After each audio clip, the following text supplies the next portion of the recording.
इंदौर में एक सनसनीखेज हत्याकांड ने पूरे शहर को दहला के रख दिया है। शनिवार सुबह हाई राइज सोसाइटी मिलन हाइट की 8वीं मंजिल के फ्लैट में बिजनेसमैन की बेरहमी से हत्या कर दी गई है। जानकारी के मुताबिक पंप व्यवसाय से जुड़े हुए कारोबारी चिराग जैन की उनके ही बिजनेस पार्टनर विवेक जैन ने चाकू गोद कर हत्या कर दी। वारदात के समय चिराग जैन की पत्नी जिम में थी। 10 साल का मासूम बेटा अपने कमरे में सो रहा था। चीख पुकारों को सुनकर बेटा बाहर आया तो उसने पिता को खून से लथपथ देखा। मौके पर आरोपी विवेक जैन को उसने चाकू के साथ भागते हुए देखा। खून के साथ पूरे खून के धब्बे फ्लैट के हॉल से लेकर लिफ्ट तक फैले हुए थे। पत्नी के लौटने पर घायल चिराग को अस्पताल ले जाया गया, जहां पर डॉक्टरों ने चिराग को मृत घोषित कर दिया। चिराग जैन मूलतः ग्वालियर के रहने वाले थे। उनके माता पिता ग्वालियर में ही रहते हैं। 2 दिन पहले ही उनकी माता ग्वालियर गई हैं। इसमें पुलिस द्वारा मौके की कार्रवाई की जाके वैधानिक कार्रवाई की गई है।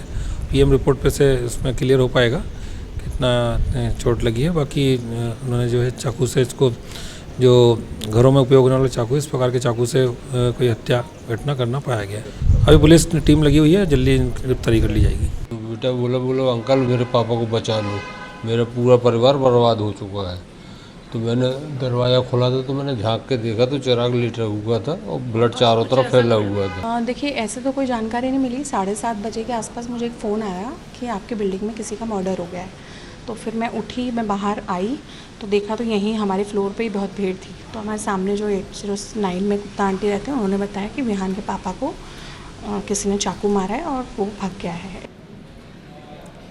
तो वहीं घटनास्थल से जायजा लिया संवाददाता रवि हेमराज सिसोदिया ने।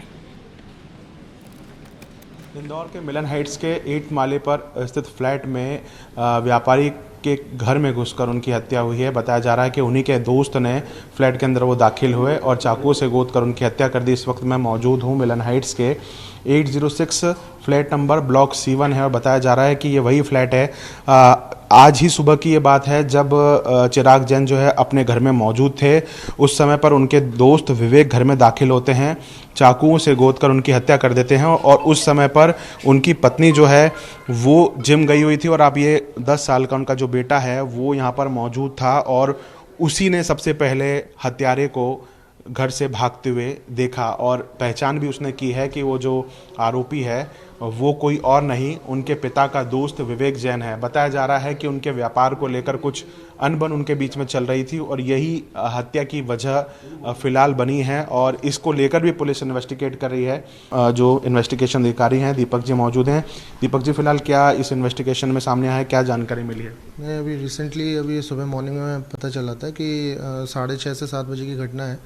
जो इनके बिजनेस पार्टनर हैं वो उनका एंट्रेंस था, वो गए थे अंदर और एग्जिट हुए तो वो पूरे लहूलुहान था पूरा अंदर। तो अभी team FSL team and fingerprint team आना बाकी है, तो मैं स्पॉट पे ही हूँ। बॉडी PM हाउस के लिए रवाना कर दी है। पूरा घर जो है लहूलुहान होकर रखा हुआ है, लेकिन सबसे बड़ी बात है कि जिस समय पर यह घटना हुई उस समय पर उनकी पत्नी जिम गई हुई थी। उनका जो बेटा है 10 साल का वो अपने कमरे में था। जैसे ही घटना होती है चिल्ला चोट होती है, वह बाहर आता है और पूरा घटनाक्रम जो है वो कुछ इस तरीके का रहता है। फिलहाल हत्या की वजह क्या थी, व्यापारिक कुछ लेन देन को लेकर बात थी या कुछ और थी, पुलिस अब इस पूरे मामले को इन्वेस्टिगेट कर रही है। कैमरा संतोष जटफन के साथ रवि हेमराज सिसोदिया, इंदौर। तो वहीं घटना के बाद एक वीडियो भी अब लगातार तेजी के साथ वायरल हो रहा है, जिसे आरोपी विवेक जैन ने कुछ दिन पहले ही बनाया था। वीडियो में आरोपी बिजनेस से बेदखल किए जाने का आरोप लगा रहा है। बहुत बड़ी बेईमानी और चीटिंग हुई है, लेकिन उनको समझाने में और समझने में हम विफल रहे और उनने हमको ही कंपनी से बाहर कर दिया है और बाकी अब वो हमको अंदर ऑफिस में आने में भी परेशान कर रहे हैं। उनसे हिसाब की बात करो तो कोई बातचीत नहीं, उन्होंने अपने यहाँ बाउंसर रख रखे हैं।